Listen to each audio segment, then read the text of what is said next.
നമസ്കാരം. പശ്ചിമേഷ്യൻ യുദ്ധഭൂമിയിൽ നിന്നും പുറത്തുവരുന്നത് അമേരിക്കയെ ഞെട്ടിക്കുന്ന വാർത്തകളാണ്.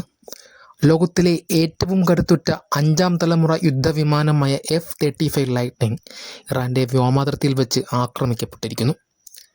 അമേരിക്കയുടെ സൈനികാധിപത്യത്തിന് ഏൽപ്പിച്ച ഏറ്റവും വലിയ ആഘാതമായിട്ടാണ് പ്രതിരോധ വിദഗ്ധർ ഈ സംഭവത്തെ കാണുന്നത്. അജയ്യൻ എന്ന് കരുതിയ ഈ സ്റ്റെൽത്ത് വിമാനത്തിന് എന്ത് സംഭവിച്ചു? ഇറാൻ എങ്ങനെയാണ് അമേരിക്കയുടെ ഈ ആകാശക്കരുത്തിനെ തകർത്തത്? നമുക്ക് പരിശോധിക്കാം. ഫെബ്രുവരി 28 മുതൽ ആരംഭിച്ച സംയുക്ത സൈനിക നീക്കത്തിന് ശേഷം അമേരിക്ക നേരിടുന്ന ഏറ്റവും വലിയ തിരിച്ചടിയാണിത്. മധ്യ ഇറാനിലെ ആകാശത്ത് വെച്ച് ഒരു കോമ്പാക്ട് മിഷനിൽ ഏർപ്പെട്ടിരിക്കെയാണ് അമേരിക്കൻ വിമാനത്തിന് നേരെ ഇറാനിയൻ സൈന്യത്തിൻ്റെ ഭാഗത്തു നിന്നും ആക്രമണമുണ്ടായത്. വിമാനം തകർന്നില്ലെന്നും പൈലറ്റ് സുരക്ഷിതമായി മറ്റൊരു താവളത്തിൽ വിമാനം ഇറക്കിയെന്നും അമേരിക്കൻ സെൻട്രൽ കമാൻഡ് അവകാശപ്പെടുന്നുണ്ട്. എങ്കിലും ഇറാൻ്റെ റവല്യൂഷണറി ഗാർഡ് കോർപ്സ് ഇത് തള്ളിക്കളയുകയാണ്. വിമാനത്തിന് ഗുരുതരമായ കേടുപാടുകൾ സംഭവിച്ചിട്ടുണ്ട് എന്നും അത് തകർന്നു വീഴാനാണ് സാധ്യതയെന്നും ഇറാൻ അവകാശപ്പെടുന്നു.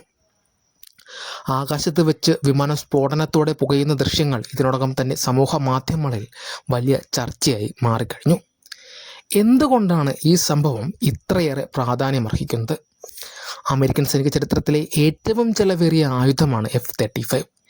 ശത്രുക്കളുടെ റഡാർ കണ്ണുകളിൽ പെടാതെ ആകാശത്ത് അദൃശ്യനായി പറക്കാനുള്ള സ്റ്റെൽത്ത് സാങ്കേതിക വിദ്യയാണ് ഇതിൻ്റെ കരുത്ത്.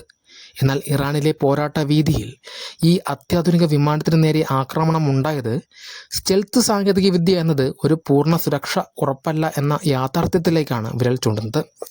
റഡാറുകളെ വെട്ടിക്കാനുള്ള കഴിവുണ്ടെങ്കിലും വിമാനത്തിൻ്റെ എഞ്ചിനുകളിൽ നിന്നുള്ള താപം പൂർണ്ണമായും ഇല്ലാതാക്കുവാൻ കഴിയില്ല എന്നതാണ് ഇതിൻ്റെ പ്രധാന പോരായ്മ. ഈ ദൗർബല്യം മുതലെടുത്താണ് ഇറാൻ തങ്ങളുടെ പ്രതിരോധം ഒരുക്കിയിരിക്കുന്നത്. ഇറാൻ്റെ പക്കലുള്ള ഇൻഫ്രാറെഡ് സെൻസർ അധിഷ്ഠിത പ്രതിരോധ സംവിധാനങ്ങൾ വിമാനങ്ങളിൽ നിന്നുള്ള റേഡിയോ തരംഗങ്ങൾക്ക് പകരം താപനിലയെയാണ് പിന്തുടരുന്നത്. റഡാർ തരംഗങ്ങൾ പുറപ്പെടുവിക്കാത്ത ഇത്തരം സംവിധാനങ്ങളെ തിരിച്ചറിയാൻ യുദ്ധവിമാനങ്ങളിലെ മുന്നറിയിപ്പ് സെൻസറുകൾക്ക് പലപ്പോഴും കഴിയില്ല. അതായത് വിമാനത്തിൽ മിസൈൽ പതിക്കുന്നത് വരെയും താൻ ആക്രമിക്കപ്പെടാൻ പോകുകയാണെന്ന് പൈലറ്റ് അറിയുകയില്ല. നേരത്തെ യമനിൽ ഹൂത്തികൾ പരീക്ഷിച്ച ഈ മാർഗം കൂടുതൽ വികസിതമായ രൂപത്തിലാണ് ഇപ്പോൾ ഇറാൻ പയറ്റുന്നത്. ഓപ്പറേഷൻ എപ്പിക് ഫ്യൂറി ആരംഭിച്ചതിന് ശേഷം അമേരിക്കയ്ക്ക് ഡസനിലധികം സൈനിക വിമാനങ്ങൾ ഇതിനകം തന്നെ നഷ്ടമായിട്ടുണ്ട്. ഇറാൻ്റെ വ്യോമപ്രതിരോധ സംവിധാനങ്ങൾ ഒരിടത്ത് ഉറപ്പിച്ചു വെക്കാത്തതും ഏത് ഭൂപ്രകൃതിയിലും ഒളിപ്പിക്കാൻ കഴിയുന്നതുമാണ്. അതുകൊണ്ട് തന്നെ ഇവ കണ്ടെത്തുക എന്നത് അമേരിക്കയ്ക്ക് വലിയ വെല്ലുവിളിയാണ്. ഇറാൻ്റെ സൈനിക ശേഷി തങ്ങൾ കരുതിയതിലും ഏറെ മുന്നിലാണെന്ന തിരിച്ചറിവ് ഇപ്പോൾ അമേരിക്കയെ പുനർചിന്തയ്ക്ക് പ്രേരിപ്പിക്കുന്നു.